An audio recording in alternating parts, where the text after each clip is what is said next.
Hey, Cara and Vanessa, welcome back to the podcast. Thank you. Thanks, We're so Debbie. happy to be here.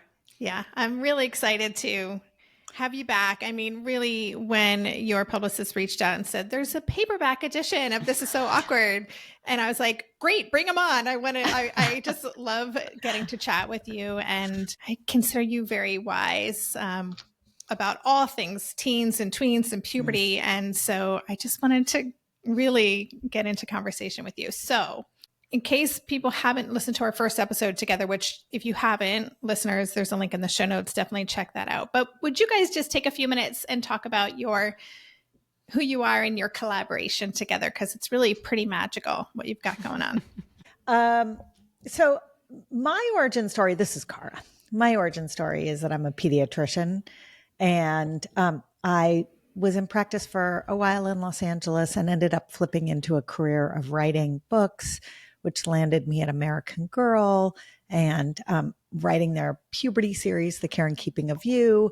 And, you know, that opened so many very interesting, amazing doors for me. And maybe the most exciting door it opened was the door to Vanessa Kroll Bennett, because she hasn't heard this version of my story. I was like, where is it going? Where is this going?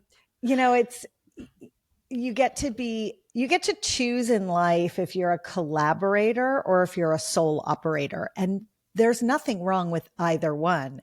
I just thought I was a sole operator for a really long time.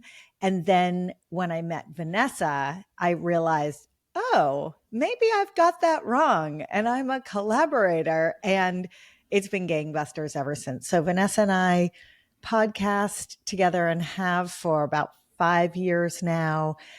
We started with a podcast called the Puberty Podcast, but it was about so much more than puberty that we broadened it to become This Is So Awkward, the podcast, which is coincidentally the name of our book that we wrote together called You Got It, This Is So Awkward. And we just create tons of content about growing up. And our most exciting new addition since the last time we were here, Debbie, is a curriculum that is school-based and designed for educators with any level of background to teach their students about health and wellness and consent and friendship and yes, all the way up through sex education. So Vanessa, I'll pass it off to you. Now that I know where she went with it, I know how to appropriately pick up. So my background, I'm not a pediatrician. My background came from, I was started a company called Dynamo Girl, which used sports and social emotional learning to build girls' self-esteem. And very quickly, I saw the girls in my program were in puberty earlier than I expected. And so we started doing workshops with girls and their families to educate them about puberty. And very quickly, I was introduced to Cara by a mutual friend. And I said, well, I can't meet her. She's puberty royalty. She's like the author of the Care and Keeping of You books. I am not worthy. And this friend said, no, she's so nice. You should meet her. And so we started collaborating, and it's really about giving adults and kids the information and tools that they need, beginning with, for those folks who didn't listen to our first episode with you, Debbie, the fact that kids start puberty on average about 2 to 3 years earlier than they did. So between 8 and 10, which is much earlier than when we were growing up. And parents are shocked and surprised and feel ill-equipped. Teachers are shocked and surprised and feel equipped. So our job is to help give everyone what they need to handle it with more confidence.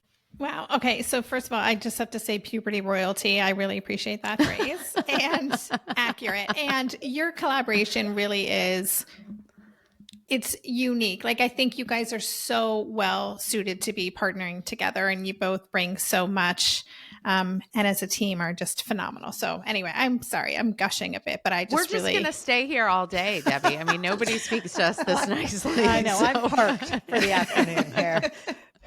Well, you said 8 to 10, and, we did talk about that on our first conversation, but it's shocking every time I hear it. Is it still shocking for you? No. No. No, but every time we speak, there's an audible gasp in the room. Yeah. We just spoke to hundreds of middle school educators this past week at a conference.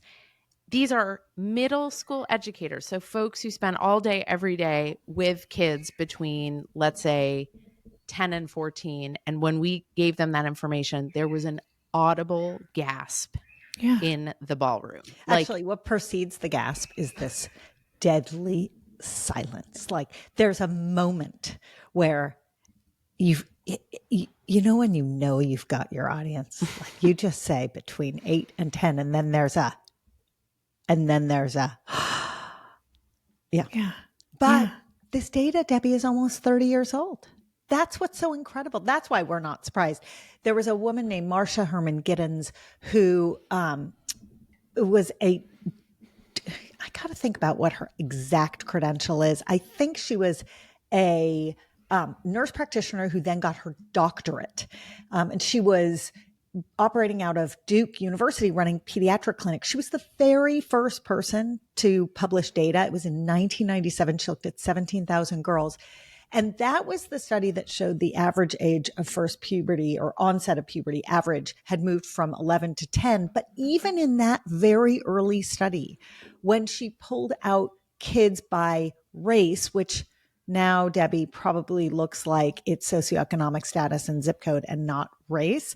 But when she did that, she had already found a subset that were entering puberty as young as 8 on average. So this is not new data at all. Yeah. I mean, 8 is like 3rd grade. Is that right? Yeah. And so, I mean, for a lot of kids, 2nd grade. Wow.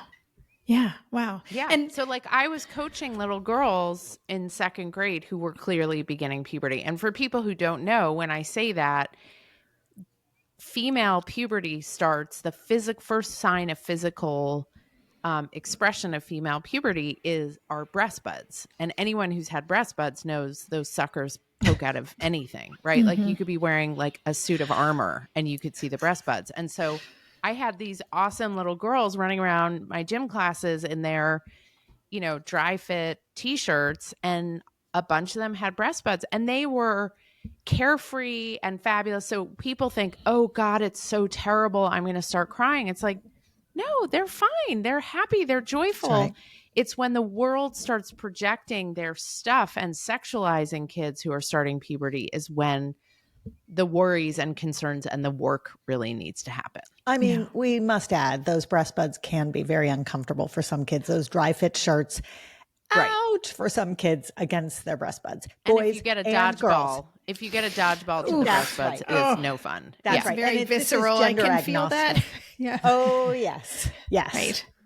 And in terms, I'll just ask, I don't know if you have data on this or not, but is there any information about neurodivergence and puberty in terms of, how neurodivergence would affect the onset of puberty, if it does at all? Just curious. So I was just this weekend reading a study that's looking at the onset. There isn't a lot of data. In fact, if any listeners here have data, please send it our way. You can find us at lessawkward.com because we're really searching for that. What we know is that the experience of going through puberty is different when your brain processes information differently and when the impact of the sex hormones, estrogen and testosterone in particular, looks different in a brain. I will say, Debbie, and this is your entire world and how sort of this is your sandbox. So I am now a visitor in your sandbox with this sentence, but I don't believe that in 10 years from now, we will even I hope we won't be using terms like neurodivergence because I believe there are so many different brain types, and the more we study brains and the more we see the way the brain develops and the more we understand the way kids think and learn, the more different types there are. There's more appreciation there is. So even that question about neurodivergence is going to be very hard to answer through data unless we narrow the specific types of neurodivergence that we're looking at. So I'll give you one example. there's a lot of emerging data about ADHD and puberty. That data specifically looks at executive function and decision making, and what we know about developing brains, what we know about the impact of sex hormones, and what we know about kids who are diagnosed with ADHD. But, that's one corner of this universe. So I would personally love a million more studies, and I would love to think about brains on a wider continuum, because I think that's really where kids are. Yeah. Yeah. I mean, there is no normal, there's no average, there's no typical.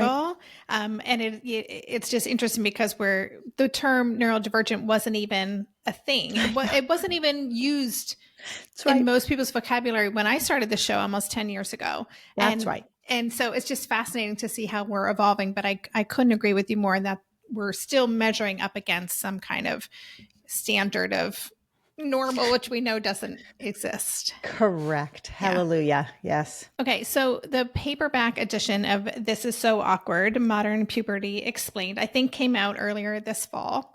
And congratulations. It's exciting to move into, to go from hardcover to paperback. And I'm just wondering, it is a chance to get in there and make some tweaks. And what, if anything, did you change for this edition?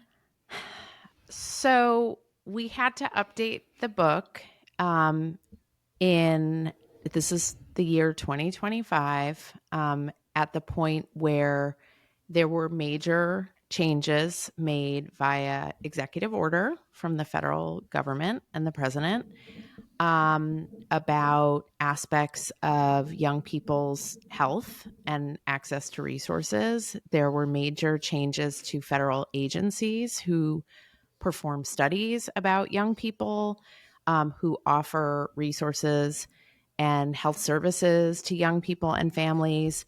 So the hardest part about updating the book was recognizing that many of the sites and sources that we link back to in the book, that are things like the Youth Risk Behavior Survey, that we and many people in our field rely on for national data about young people's behaviors, may not be accessible, right? So someone may look up the link and realize it's not live. It's been taken down, or it's been taken down and put back up, but we cannot guarantee the integrity of what was put back up, and that aspects that we may refer to with reference to sexual behavior, gender identity, sexual orientation, and so on and so forth may no longer be in the studies themselves. So that was really the most complicated part of updating the book, was just honestly like a wide scale recognition of that. And there were some new studies and some new data that came out since we wrote the book, and we were able to point to some of those, including a study about that came out after the pandemic, but hadn't yet been published when we wrote our book, about girls' earlier first periods, that there was data that had them moving earlier than we had, based on the other research we cited. But a lot of it, Debbie, was about recognizing stuff that was no longer available, or maybe the integrity of which had been compromised. And it's just the whole energy in this conversation just dropped because that's the wrong direction that we want to be going in. And I'm wondering, you guys are out in the world, you're talking to lots of communities. What is the response from the educators and other people you interact with? Are they, I would imagine they need your resources even more than ever. Are they feeling kind of like they're at sea now? I think it's such a good question. And I think we have a little bit of a biased audience. We have a group of people who are looking for good information and who come and find us and say, wow, you're science-based and you'll explain the data, and everything you say, you're willing to correct or update if the data shifts and the thinking changes, or we have a better scientific explanation. And that's a wonderful audience to have, but it leaves out, I think, a large swath of people who are just confused. And we invite and welcome the people who are confused, because it's confusing out there. It's confusing when you're getting your health and wellness information from an influencer who has no credential at all, no history with data, no ability to parse the information. I think what I sense is in the inner circle of people who come and hear us speak and email us and DM us, we get a lot of love and gratitude. In the second wider circle, when people discover us, we get a lot of, wow, there's actually science still out there. There's actually real information that I can share. This is so cool.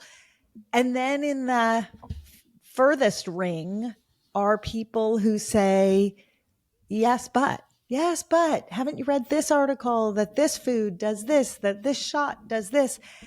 And we welcome them all, Debbie, because the information we share, first of all, we share only what's based in science. And second of all, we are welcoming conversation. That is how people learn. That is how we teach our children, right? We don't monologue and lecture them all the time. We get into conversation with them. So that's the group that, as I'm projecting into 2026, I'm most excited to engage with, are people who sort of aren't in our inner circle. Mm-hmm. And I'm just wondering if you could share a little bit about what drives you. I mean, you're clearly both so passionate about doing this work, and you guys, listeners, definitely check out their Instagram account. It's so good. I don't spend a lot of time on Instagram, but I'll scroll when I come across your videos and things. I always stop because I always learn something, but you're also so committed to what you're doing. Like, I thought you were going to say funny, Debbie. And hilarious. I wasn't finished. No, but I just wonder if you could both share kind of, what's really at stake, without your voice out there, and what is really driving you. I remember when I first started Dynamo Girl and I was doing my first pilot class of 10 girls. This is now well over a decade ago. And it was in the age of scalability, right? Everyone wanted to know, how were you going to scale your business? And I met with someone and she said, well, when do you measure your work a success? Like, is it 100 kids? Is it 100,000 kids? And, that you coach. And I looked at her and I said, you know what? Honestly, if I change the trajectory of one child, if I make one child feel more self-confident, more empowered, like, honestly, I think that's enough. I mean, I'm happy to say that in our work, we've gone on to impact the lives of like thousands and thousands of kids and thousands of families. But I really believe that when we impact children's lives, when we educate their adults and we give kids really good science-based empathic information, which is our goal in our school curriculum, that is a lifelong change. And when you change a kid's life, you then change the communities in which they live. You change the trajectory of when they go to college and when they begin their own families. And I know it sounds grandiose and I don't know, ridiculous, but I really believe that the future of this country could be altered by the work of folks like you and folks like us who really believe in the value of kids and what they truly need and what role trusted adults can play. Like, we could find ourselves in a totally different reality if we can get kids the information, the support, the education that they deserve. So, just small dreams, Debbie, just like little hopes about changing the future of this country by giving people, and honestly, the world. I mean, you are abroad, you see the impact of what other systems and other ways of doing things. You are in the capital of excellent sex education. The Dutch are our model, and you see the impact on an entire society when things are done differently. Yeah. Yeah. What about you, Cara? It's a version of what Vanessa said, which is that information is power. Mm-hmm. Education is power. We know that if you give kids or anyone accurate information about just about anything, they tend to make the safer and healthier choices, the choices that will return for them down the road. If you teach kids about substance use, they tend to choose to delay substance use. If you teach kids about sex, they tend to delay sex. Why is the delay important? Because the older they are when they engage in these behaviors, the more developed their brains, the better choices they can make for themselves. So it's true with everything. And I think that just, if we are a reliable information source and we can help educate people and they can make better choices for themselves because they're informed, that's amazing. Mm-hmm. And, the doctor in me was trained to do that one-to-one in an office. And there's nothing like that, sitting across from a kid or a parent and having that conversation, until you get in front of a microphone and you could do that many-to-one or one-to-many. And then you're suddenly like, wow, I can share this nugget that might be useful to so many more people at once. So, it's what Vanessa said. It is. I don't think that was ridiculous or too grand. I do believe that changing one person, like we know the ripple effect of what impacting one person or one family can have. So I'm right there with you. So I guess I wrote down, as I have so many notes here, but I wrote down perfect storm and I circled it multiple times. And I'm just thinking about this challenge that a lot of parents of neurodivergent kids have, where, their prefrontal cortex is developing more slowly, that asynchronous development. And then you add hormones into the mix, and then the neurodivergence, and it's just kind of this big perfect storm of trying to navigate, lack of impulse control, like all of the things. And so I'm just wondering if you have any kind of general guidance or maybe some hard-won wisdom best practices for parents who are in this stage, because it can feel like playing whack-a-mole. Like, where do we even start? Yeah, I mean, one thing that we think a lot about with kids entering puberty earlier is that they look a lot older. Many of them look a lot older than they are chronologically. They're still late bloomers. They're still kids who look much younger than they are chronologically. But for the most part, adults of our generation look at kids and assume they are older than they actually are because they're hitting puberty earlier. And then when you layer on top of that, Debbie, all of the aspects of neurodiversity that might make kids act what adults perceive as younger, right? They may be more impulsive. Their prefrontal cortices are, taking longer to develop, which impacts executive functioning, decision-making. That then creates the chasm as a greater distance from how they appear to how they behave. And it's really hard on the kids. And so one of the things we really like to advise parents is to help name for their own kids that, like, hey, kiddo, you actually look older to some people than they expect, right? They might think you're 15 when really you're 12. And so sometimes they might treat you or expect of you to act a certain way because of how you look. And giving kids language and tools to not personalize it, right? Not to feel awful when someone's like, why are you acting X way or Y way? But also giving them, if possible, if they have a neurodivergence that allows them to express this back to other people. Hey, you may not know this, but I'm actually 12.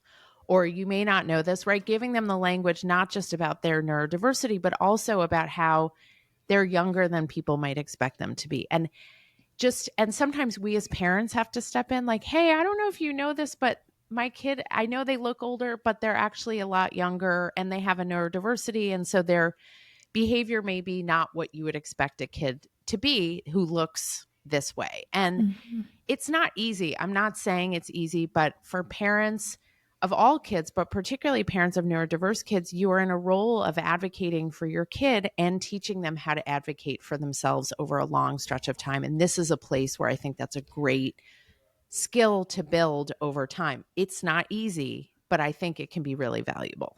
And I think it's worth saying the opposite is also true.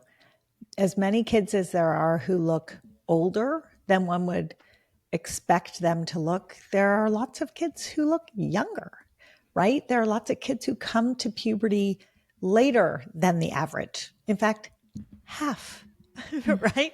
And the late bloomers are just the last 2.5%. Early bloomers are just the first 2.5%.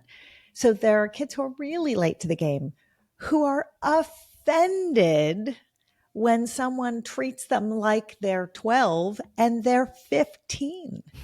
And that's hard too. The last thing I will say is to the framing of your question, Debbie, because the prefrontal cortex is somewhere between 15 and 20 years behind the limbic system in terms of maturation.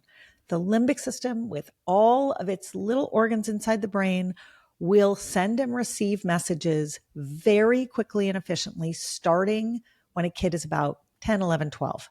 The prefrontal cortex will not get there until they are close to 30.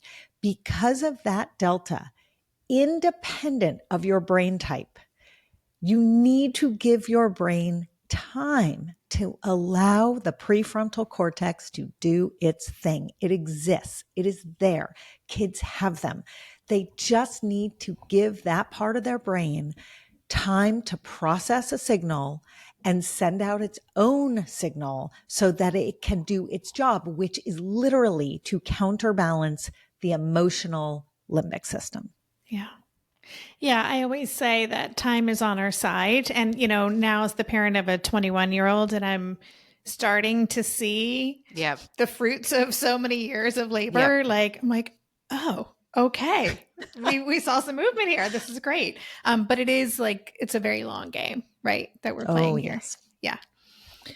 I wanted to pivot to also just ask a question about boys. I'm just wondering, I was just listening to an interview with Scott Galloway, with Kara Swisher about his new book on boys. And of course, there's just more and more information out there about boys being, the word indoctrinated came to mind. Maybe that's not the right word, but really, are feeling a bit lost and are gravitating towards people who may not be the influences that we would want for them. And again, with this prefrontal cortex that's not developed, and then this, this culture of wanting to be what a boy or a man looks like. I'm just wondering your thoughts on that and how parents of boys can kind of navigate this time. Yeah. I mean, look, we all own some responsibility for where we have landed, because for whatever reason, as a society, we made conversations about changing bodies and changing feelings and all those things a zero-sum game. And the more effective we became at communicating with girls about owning these conversations, owning their bodies, talking about periods, talking about moods, talking about feelings, somehow the better we did at that, the worse we did at talking to boys about the same thing. And so there has been a growing gap between the empowerment of girls and essentially the sort of, I wouldn't say disempowerment, but the overlooking of the very similar boy experience. I mean, it doesn't matter what your gender is. Your body's changing. Your brain is changing. Your place in the world is changing. This is confusing. And you deserve to have someone talk to you about what is happening, why it is happening, and how to handle it. And I think that's how boys ended up sitting in this gap. They've got testosterone coursing through their bodies and their brains. That testosterone, I'm still waiting for the science to show us that testosterone makes boys quiet. I deeply believe it. We know it makes kids feel rage. But the flip side of that coin is this very common phenomenon that we see with our boys, which is going silent. But so much of that is also that we say, he's just a boy. This is just what he will do. And we almost encourage that retreat and that withdrawal. So my hat is off to Scott Galloway, to Christopher Pepper and Joanna Schroeder, to Ruth Whitman, to all the people who are writing about boys right now. To you, who wrote Decoding Boys, Cara, which you always forget to mention, but it's an extraordinarily wonderful book about teen boys. So I'm going to put you in that category also. Thank you. But yeah, I mean, I think, Debbie, it's like, I actually just filmed a reel about this because I was so moved by it. So my son is away at college, and he and a group of his friends fostered a rescue dog and got the dog sort of stronger and ready for adoption. And when he first told us that they were going to do this, I will admit to being deeply skeptical about their ability to take on this responsibility. And I have to tell you, these young men were so loving, so caring, so nurturing. They had a feeding schedule. They had an exercise schedule. They had a visitation schedule so that the dog wouldn't get scared or overwhelmed. They organized play dates.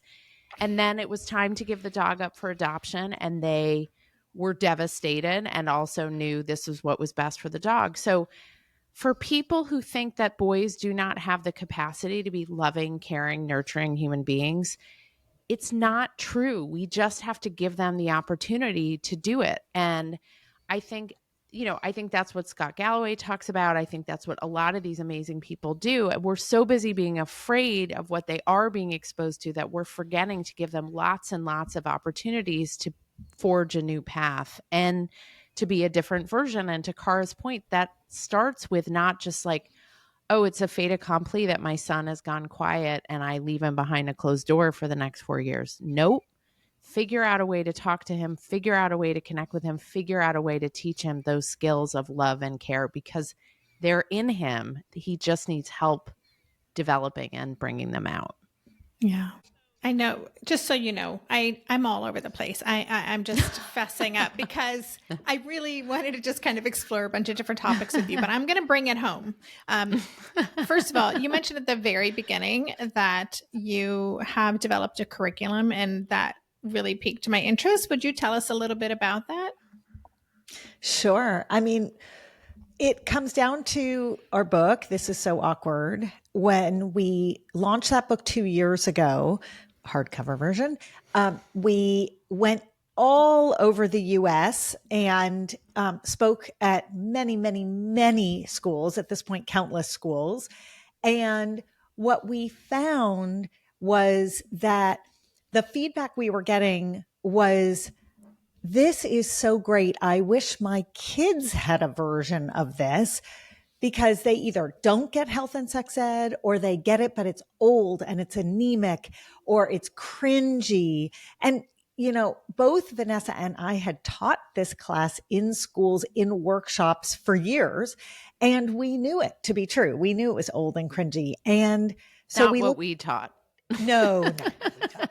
But we looked at each other and we thought, well, what are we doing? We have the framing for this class, so let's just do it. So what we did, Debbie, is we created a curriculum that is actually tethered to the U.S. state standards for health and sex education. We have a 50-tab spreadsheet looking at every single state, which is somewhat reflective of sort of a world average, if you will. There are states that have no requirements. There are states that have stringent requirements. There are states that have surprising requirements. And we know them all. And then what we did is we went in and we said, what's the lowest common denominator? What does the government think everyone needs to know? And then now let's layer on our expertise. What do we know they need to know? And we built a curriculum. We launched it a year ago with middle school, which is 4th, 5th, 6th, 7th, 8th grade. We launched high school about a month ago, and we are about to launch kindergarten through 3rd. So we will have a K-12 school-based curriculum. And it is truly designed for educators with any amount of training. If you have never taught this class and you are a substitute teacher and this is handed to you, we've got you. We can get you there.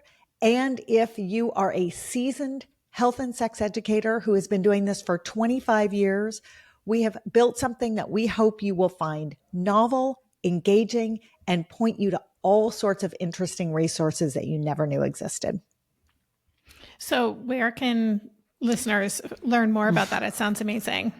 So our website is lessawkward.com. The curriculum is called That Health Class with a little eyebrow raise, wink and a nod. maybe a little wink. So if you go to lessawkward.com and go to the curriculum tab, it will take you right to our curriculum. And then we created a parent hub, which is like the companion to the curriculum. So I'm sure you hear all the time, Debbie, I'd never learned that. I wish I'd learned that. So it has a health and sex ed crash course for parents and trusted adults, which mirrors the curriculum in the school-based curriculum. And so ultimately there will be 100 lessons in the school-based curriculum, and there will be 100 lessons in the parent curriculum. And then it has a library of all our other stuff and an AI chatbot and all of that.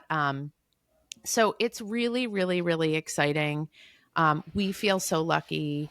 We're in 7 states now, and it's just incredible to feel trusted by these school communities. And, you know, it's incredible. I hope someday we can come to the Netherlands and meet the folks doing that work, the world-class work of health and sex education there, because it would be incredible to learn from the gold standard. Yeah. Wow. Well, congratulations. I mean, that sounds amazing. And you guys are so busy. I'm like, oh, we just created this, 100 Debbie, lesson. we're going to sleep soon. We promise. We're gonna hibernate. We're gonna hibernate soon. But it's you know how it feels when you are on a mission and you believe in the work you do and you understand the meaning and purpose of what you're doing. It feels really hard to take a break. Because there's always more to do. Yeah. We are learning to take a break, but in the meantime, it's really thrilling to feel like we get to impact kids and families' lives. It's amazing. And I just, because my brain went there when you said that a lot of adults and the parents never learned this stuff. I've been watching Sex Education on Netflix, and that is quite the education. I'm like, wow. So it just, that show is constantly bringing up stuff that I never learned, never knew. And I can just imagine how helpful your resources are to just thousands and thousands of parents. Yeah, I mean, those shows are a great opportunity to pause and just, if you're watching it with a teen or tween and just saying, whoa, did you know that? I didn't know that. Or do you think that's true? I mean, media is an amazing way to get into conversation with kids or with your co-parent or fellow adults or friends. Like, there's always something new and surprising to be learned. Yeah, for sure. Okay, this is my last question, and feel free to say pass, but I'm just curious, like in terms of what you're doing right now, because you're talking to so many communities and you're out in the world doing this work. What is the thing that you're both most excited about? Like the thing that, the bee in your bonnet, if you will, that you're really trying to share? I mean, I will say with the current climate as it is, the biggest challenge and opportunity for us is to figure out ways to deliver information that can get to as many people as possible, that is still science-based, that is still inclusive, and that can still reach as many people and communities as possible. And so we are trying to be both creative and sensitive to the parameters and challenges that raises, while still furthering our mission of getting good information to lots and lots of people. That's great. Yeah. And I would say the bee in our bonnet is probably the most basic set of truths that we started with all those years ago when we first partnered. So they include things like information as power. They include things like every adult is going to mess this up so many different ways. Great, fine, take the do-over. Just get back into conversation, get back on the bike with your kid over and over and over again. That kids are works in progress. Their brains are in the middle of development. Their emotions are shifting and changing. They're waking up in new bodies every single day. These are exceptionally basic concepts.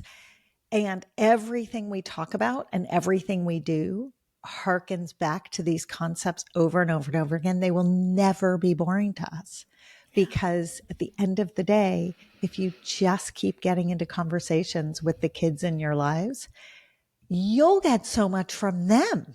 Forget that they'll get so much from you. It is the most magnificent, most fulfilling thing. That's what energizes us. We get to experience it not just in our work world, but we get to practice at home too. And it pays off in spades.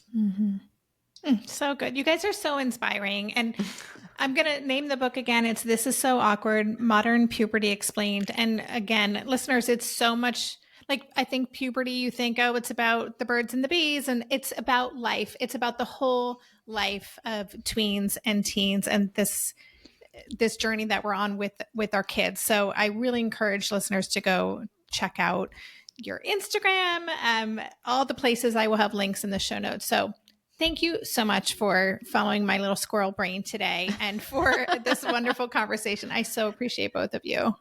Thanks for having us back, Debbie. It's always a joy. Thank you.